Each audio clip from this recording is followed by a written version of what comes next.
You're listening to Skeptoid. I'm Brian Dunning from Skeptoid.com. Pop Quiz, History and Pseudohistory. Once again, you sit down expecting to enjoy a relaxing podcast, but are surprised instead by a pop quiz. Yes, it's another working day for you. No break. Today we're going to test your knowledge on a variety of topics from the world of false history, claims promoted in pop culture that distort what really happened. Just be aware that if you expect to do well, based on having watched a lot of television science and history channels, you might be disappointed.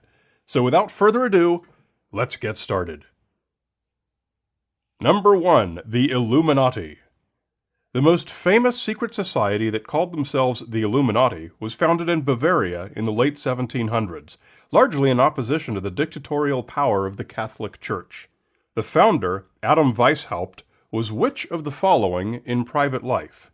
A law professor, B, a Jesuit, C, a Bavarian public official. The correct answer is A law professor at the University of Ingolstadt. He was about the only faculty member who was not a Jesuit. Consequently, he was unpopular, in no small part because of his opposition to the Church. Much of the recruiting into the Illuminati was targeted at public officials and other influential people, often from the ranks of Freemason lodges. Number 2. Flight 19. One of the most popular stories of the Bermuda Triangle tells about Flight 19, a training flight of 5 Grumman TBM Avenger torpedo bombers that all disappeared in 1945, amid spooky stories coming over the radio of their instruments going crazy and incredible unearthly weather. What was determined to be the cause of the disappearance? A. The flight leader's failure to follow the standard procedure when lost, to fly west toward the sun. B. Poor weather caused the flight to lose its bearings and run out of fuel. C. No cause was ever determined. The correct answer is A. Flight leader Lieutenant Charles Taylor had twice before gotten lost and had to ditch his plane in the ocean. Apparently he was a man who had a staggering lack of any sense of direction. After leading his flight east from Florida over the Atlantic Ocean, he reported that they were west of Florida over the Gulf of Mexico. His students strenuously urged him to follow the standard procedure to fly west to get back to land, but he refused. And his third ditch at sea ended up being his last. The nonsense about instruments going crazy and strange weather was all invented by the imaginative author Charles Berlitz. Number 3. The Mercury Rivers of Emperor Qin Shi Huang. There is a popular story, almost certainly egregiously exaggerated, that Emperor Qin Shi Huang, the first emperor of a unified China, built himself an expansive underground tomb with a map of the world on the floor, complete with liquid mercury flowing to represent the rivers and oceans of the world. Like many of ancient China's elite, the emperor consumed vast amounts of mercury during his lifetime. What was he hoping to accomplish? A. Sexual prowess. B. Immortality. C. A treatment for syphilis. The correct answer is B. He drank mercury hoping to achieve immortality. Although the stories say that ironically produced his early death from mercury poisoning, this is unsupported by evidence. The Chinese did not drink liquid elemental mercury, which would have, of course, been very dangerous. Instead, they ground up the mercury-containing mineral cinnabar and mixed it into their tea. In this form, the mercury is chemically bound to sulfur, making it more or less biologically inert. Number 4. Beethovens Death. While we're on the subject of heavy metal toxicity, we can turn to the composer Ludwig van Beethoven, who is popularly claimed to have died from lead poisoning, possibly due to his heavy drinking of wine, which was in those days fortified with lead. A popular book and documentary film advanced this theory, based on analysis of what kind of tissue samples from Beethoven. A. Skull fragments. B. Hair. C. Foreskin. The correct answer is B. Beethoven's hair. Locks of his hair were taken by many people upon the famous composer's death, and one particular sample that made its way to modern forensics resulted in some high-profile X-ray fluorescence analysis that returned a verdict of acute lead poisoning. However, the consensus disputes this.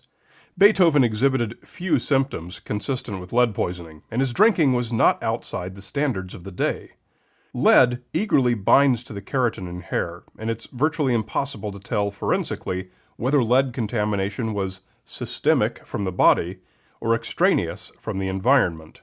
The hair was stored for decades in a locket that had probably been soldered with lead. Skull fragments were also analyzed and found to be contaminated with lead, but it was subsequently proven that they did not belong to Beethoven. Number 5. First in flight. Although Americans consider Orville and Wilbur Wright to have been the first to powered controlled flight in a heavier-than-air craft with their flight of 260 meters, much of the rest of the world gives that honor to Brazilian Frenchman Alberto Santos Dumont when his airplane made its longest flight of 220 meters. Which is true of their relative accomplishments? A. It's not clear which flight actually took place first. Accounts vary. B. The Wright brothers' flight was about 3 years before Santos Dumont. C. The flight of Santos Dumont was about 3 years before the Wright brothers. The correct answer is B. The Wright brothers' flight of 260 meters was in December 1903, about 3 years before Santos Dumont's November 1906 flight of only 220 meters. In fact, more than a year before Santos Dumont, the Wrights had proven that they could fly as long as they wanted to or until they ran out of fuel, with flights lasting more than half an hour and covering 40 kilometers. So why does anyone give the honor of first flight to Santos Dumont? For the sole reason that his 220-meter hop was the first to take place in front of the newly formed French aviation sporting body, the International Aeronautical Federation. Number 6. Hitler's Antarctic Fortress. There is a popular legend that gives an alternate theory for the end of World War II, which fits neatly with the false claim that Adolf Hitler survived the war and escaped to Argentina. This story claims that the Nazis founded a base on Queen Maud Land in Antarctica called New Berchtesgaden, serviced regularly by Nazi U-boats. It survived several secret attacks by the British and the Americans over the years after the war, but was finally destroyed by the American Operation Argus with 3 nuclear bombs in 1958. Which part of this fanciful tale is actually true? A. Operation Argus really did detonate 3 nuclear bombs. B. The Nazis really did have a base in Antarctica for several years during World War II. Or C. Nazi submarines did visit Antarctica during World War II. The correct answer is A. Operation Argus was real, but its nuclear tests took place more than 2,400 kilometers from Queen Maud Land. Due to the ice pack, it was not possible for World War II-era submarines to make it that far under the ice to approach Queen Maud Land, and certainly not to break through it. And although one Nazi ship did spend about a month doing an aerial survey of Antarctica with seaplanes, the expedition was terminated with the outbreak of the war, and they never returned. Number 7. Ninjas. Few groups have been given a pop culture overhaul as thorough as that given by modern fiction authors to the ninja, a class of spies and saboteurs from Japan's Sengoku period. They weren't even called ninja, they were actually shinobi. They rarely fought and they didn't use throwing stars. They were, however, stealthy. Which color clothing were the ninja taught never to wear at night? A. White. B. Blue. C. Black. The correct answer is C. Black. Ninja always wore passable street clothes in order to avoid attracting attention, but colored to be low visibility while still looking normal. If it was a moonlit night, they mostly wore white colors, and on dark nights, dark blue. Black was recommended against. There's no record of them ever wearing the black robes and masks popular in modern fiction, as obvious crime costumes would have given them away. Number 8. The Knights Templar. A darling of the TV networks that bill themselves as science channels are the Knights Templar, one of several monastic orders chartered by the Pope to secure territories seized during the Crusades. According to today's pop mythology, the Templars had the greatest treasure in the history of the world, and that a core of them survived their infamous mass execution on Friday the 13th, 1307, and that their successors today still hoard that vast wealth in secret. Which of these was the true fate of the Templars' treasure?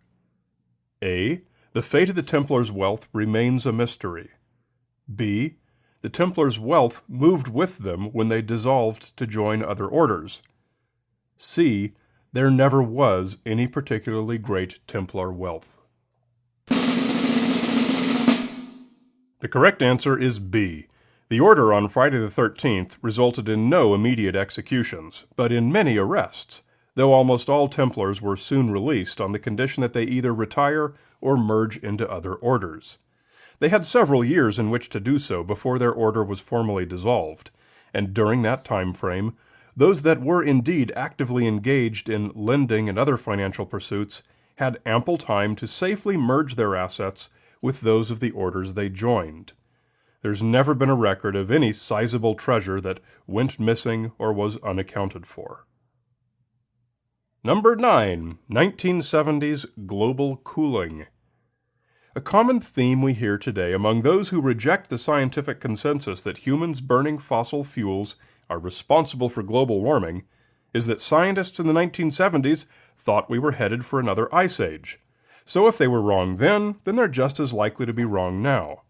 It is true that some percentage of science papers in the 1970s predicted global cooling. About what percentage of climate articles published between 1965 and 1979 predicted global cooling? A. 10%. B. 28%. C. 62%. The correct answer is A. 10%. There was no doubt among climate scientists that burning fossil fuels creates greenhouse gases responsible for global warming. That had been known since 1896. But in the 1960s there arose a new concern that cooling caused by ozone-depleting sulfate aerosols might outpace warming in the short term. During the time period in question, 10% of published articles predicted the aerosol cooling would outpace global warming. 28% found the data insufficient to predict either way, and 62% maintained the consensus that warming would continue to be the dominant trend, which has, of course, proven true. The whole thing about this popular belief that we were headed into an ice age was largely created by the popular media and their sensationalist headlines. It never represented the state of climate science. Number 10. Hillary versus Mallory. The question of who was the first team to summit Mount Everest is something of a manufactroversy. There is little meaningful support for the claim that the team of George Mallory and Andrew Irvine, who disappeared during their 1924 attempt, could have made it to the summit, some 30 years before the acknowledged first successful summiting by Edmund Hillary and Tenzing Norgay. Which of the following statements is true? A. The route taken by Mallory and Irvine is easier than the one later taken by Hillary and Tenzing, but Nepal denied the later team permission to go that way because of the earlier climbers' deaths. B. The route taken by Mallory and Irvine is more difficult than the one later taken by Hillary and Tenzing. C. There's really only one reasonable climbing route up Everest, and both teams took it. The correct answer is B. The route taken by the earlier climbers, Mallory and Irvine, was much more difficult. Called the North Ridge route, it's entirely within Tibet, and was the one all the early attempts had to use because Nepal refused to allow access to the easier route, the Southeast Ridge route that Hillary and Tenzing took, and that almost all climbers take today. In good conditions, it's little more than an extremely strenuous hike, compared to the North Ridge route, which requires extreme alpine climbing skills, which was the probable cause of Mallory and Irvine's demise. So, how did you do? As always, tweet me your score at Brian Dunning. If you got 5 or fewer right, you need to turn off the TV and listen to more Skeptoid. If you got 9 or 10 right, then congratulations, that's a Skeptoid Gold Star for you. Thanks for taking this month's pop quiz, and feel free to share it with anyone who watches too much pseudo-history network television. A great big Skeptoid shout-out to Skeptoid Premium members Eden, Torrin Quinlivan, Robin Lott, and Dr. Jeff. On average, the financial support coming from each premium member brings the show to about 100 listeners. If you've ever met 100 people who could stand a little boost in their science literacy or critical thinking ability, now you have an easy way to make it happen. Just come to Skeptoid.com and click Go Premium. You're listening to Skeptoid, a listener-supported program. I'm Brian Dunning from Skeptoid.com.